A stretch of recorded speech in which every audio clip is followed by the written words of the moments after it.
नमस्कार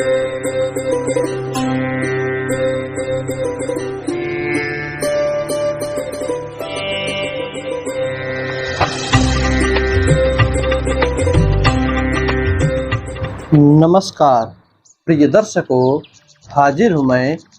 कलश के ऊपर नारियल रखने का क्या विधान है, कैसे रखना चाहिए, और जब पूजा हो जाए, नवरात्रि बीत जाए, कलश का विसर्जन हो जाए, तब उसके बाद उस नारियल का क्या करना चाहिए। अधिकांश लोगों को मैंने देखा है, कुछ लोग उस नारियल को फोड़कर उसका प्रसाद निकाल कर खा जाते हैं। क्या ये सही नियम है? अथवा कि उस नारियल को चुनरी में लपेटकर अपने घर के मेन दरवाजे पर बांध दे, क्या ये सही नियम है? अथवा उस नारियल को बहा दे। प्रिय दर्शकों, आज जानेंगे इन्हीं बातों को कि कलश पर नारियल रखने का क्या विधान है और पूजन के बाद उस नारियल का क्या करना चाहिए, शास्त्र प्रमाणों के साथ। तो आइए पहले जान ले कि उस नारियल को रखा क्यों जाता है। तो देखिए भाई, जैसे कोई राजा महाराजा होता है, उसके सिर पर मुकुट होता है, ठीक उसे ही अगर लौकिक, देखिए शास्त्र की तो दूसरी बात है, हम लौकिक तरीकों से अपनी दृष्टि से बात करें, क्या हम समझते हैं, तो हम तो यही समझते हैं कि जैसे राजा महाराजा के सिर पर मुकुट होता है, ठीक उसी प्रकार कलश के ऊपर शोभा के लिए उस नारियल को रखा जाता है।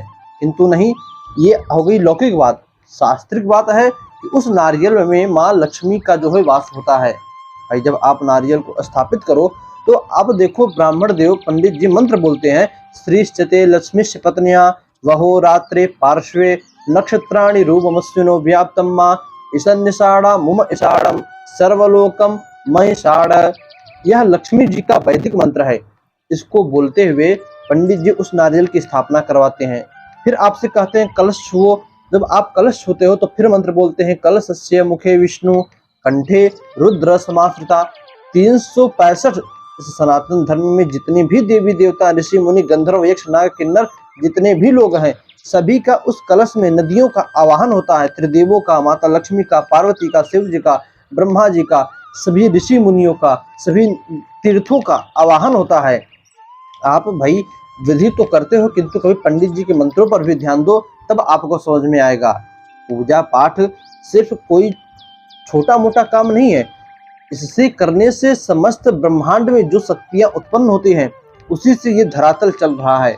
तो आप खुद सोचो, इतना बड़ा कलयुग है, इतना भयानक चल रहा है कि अब तक सभी धरती का विध्वंस हो जाता, किंतु जो लोग भी छोटा बड़ा काम कर रहे हो, उन्हीं के कारण अभी तक ये पृथ्वी बची है। तो आप ध्यान दो, पंडित जी जब मंत्र बोलते हैं तो कहते हैं, कलशस्य मुखे विष्णु।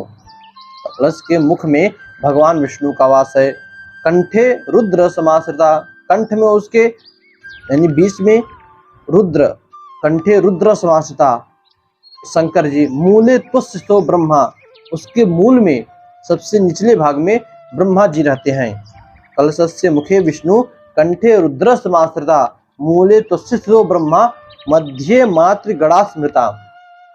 बीच में, कलश के बीच में सभी माताएं, जितने भी षोडश मातृका, चतुष्षष्ठी योगिनी मातृका, जितनी भी देवियां होती हैं, सभी का बीच में स्थान होता है। कुक्षौ तु सागरा सर्वे सप्तद्वीपा वसुंधरा, उसके कुक्ष में सबसे निचले भाग में सप्तद्वीपा वसुंधरा, सभी सागर जितने भी आप दिख रहे हो, क्षीर सागर, फिर जो है आपके खारे जल का समुद्र, जितने भी समुद्र, 7 समुद्र बतलाए हैं पुराणों में, तो 7 समुद्र जितने भी द्वीप के अधिपति हैं, देवता हैं, उन सभी का आवाहन होता है उस कलश में।